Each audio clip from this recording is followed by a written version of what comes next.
এতিয়া যাকে চৰকাৰে আমালোকক যি কৰে আমি তাকে মানি আছো। এতিয়া চৰকাৰে আমালোকক সংস্থান দিবা লাগে যেনেকুৱা হ'লেও। আমাৰ চলিবলৈ ইমান কষ্ট, ইমান কান্দি আছে। কি ক'ব দৰং জিলা প্ৰশাসনক কি জনাব?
আজি 4 বছৰ হ'ল আমাক উচ্ছেদ কৰিছে চৰকাৰে।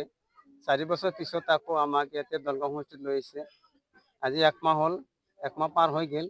এতিয়াও আমাৰ কোনো মাটি সমজাই দিয়া নাই। আমি যে ঘৰ দুৱাৰ বনাই অলপ থাকিম সেইটো সুবিধা মান নাই। এতিয়া বৰষুণ ৰ'দত বিৰাট কষ্ট কৰি আছোঁ। এতিয়া পানী নাই, অলপ খাবাৰ একমুঠি আমাৰ ঘৰত নাই। আমি এতিয়া কেনেকৈ জীয়াই থাকোঁ? চৰকাৰৰ ওপৰত আমাৰ এইটো অনুৰোধ, যাতে চৰকাৰে আমাক এইটো সুবিধাটো অলপ ফটককৈ দিয়ে। আমাক অলপ মাটি চাটি সমজাই দে আৰু আমি ঘৰ দুৱাৰ বনাব পাৰোঁ। আৰু আমি ল'ৰা ছোৱালীগিলা আমাৰ ভৱিষ্যত শেষ। এতিয়া আমাৰ ল'ৰা ছোৱালীগিলা ধৰক স্কুলত আছে, এইগিলা ল'ৰা ছোৱালীৰ গতি কি হ'ব? যাতে চৰকাৰে আমাক অলপ সুবিধাটো দিয়ে। আমাৰ ল'ৰা ছোৱালীগিলাতো বাঁচব লাগিব, অলপ সুবিধাটো এইটো আমাক চৰকাৰে যাতে অনুৰোধ কৰোঁ যে আমাক যাতে ফটককৈ দিয়ে। এতিয়া আমাৰ পানী নাই, আমাৰ দমকল নাই এটাও। এতিয়া আমাক চৰকাৰে আনি পেলাই থৈ গৈছে, এতিয়া আমি পৰি আছোঁ। আমি যে এগিলাচ পানী খাম, সেই পানীৰ ব্যৱস্থাও আমাৰ ইয়াত নাই। চৰকাৰে যাতে আমাক সুবিধাটো দিয়ে, এইটো চৰকাৰৰ প্ৰতি আমাৰ অনুৰোধ। চাওক, আজি আমি ইয়াতে আহিছোঁ, একমাহ বেছি হৈ গৈছে। আচ্ছা চাওক, আমি ইয়াতে আহিছোঁ, একমাহ বেছি হৈ গৈছে। ইয়াতে অহাৰ পিছত চাওক, এতিয়ালৈকে এটা দমকলৰ সুবিধা দিয়া নাই। কোনো ধৰণৰ সংগঠনৰ পৰাই হওক, কোনো ধৰণৰ চৰকাৰৰ ফালৰ পৰাই হওক, এটা দমকলৰ সুবিধা নাই, এটা পানী সুবিধা নাই, লেট্ৰিনৰ সুবিধা নাই, খোৱাত কোনো গা পা ধোৱাৰ ব্যৱস্থা নাই। আৰু আপোনাৰ এইফালে চলিগিলা যে আছে, কোনো এটা চলি পঢ়া শুনাৰ ব্যৱস্থা হোৱা নাই এতিয়ালৈকে চৰকাৰে তাত মই এইটো অনুৰোধ জনাওঁ, আমি সকলোৱে মিলি এটা অনুৰোধ জনাওঁ যে চৰকাৰে যাতে সোনকালে আমাক ঠাইটো দিয়ে, আমাক মাটিটো সীমাটো কৰি দিয়ে, আৰু আমাক কষ্ট পেলাই অলপ যেন ৰেহাই কৰে। আমি ডিচি ছাৰৰ তাত এইটো অনুৰোধ জনাওঁ, সোনকালে যাতে আমাৰ ব্যৱস্থাটো কৰি দিয়ে। কি বস্তু বৰ্তমান প্ৰয়োজন? বৰ্তমান বিশেষকৈ প্ৰয়োজন আমাৰ দমকল, লেট্ৰিন, বাথৰুম। আমাৰ ধৰক মহিলা মানুহ আছে, আমি য'তে ত'তে ওচৰে পাজৰে যিবোৰ ঘৰ আছে, সেই ঘৰবোৰৰ পৰা পানী চানী লৈ আহিছোঁ। তেওঁলোক একো কোৱা নাই বাৰু। এতিয়া চব এটা দমকলৰ পৰা সকলো মানুহ 1000ৰ ওপৰত মানুহ আছে ইয়াতে, সকলো মানুহতো চলিব নোৱাৰি। এতিয়া সকলো তাত অনুৰোধ জনাওঁ যে আমাক সেইটো ব্যৱস্থা যাতে সোনকালে কৰি দিয়ে। ডিচি ছাৰক ইয়াতে দুখৰ দিন কটিব লগা হৈছে। আমাক চৰকাৰে আনিছে, আমি আহিছো, এতিয়ালৈকে আমালোকক চৰকাৰে কোনো খা খবৰ আমালোকৰ লোৱা নাই।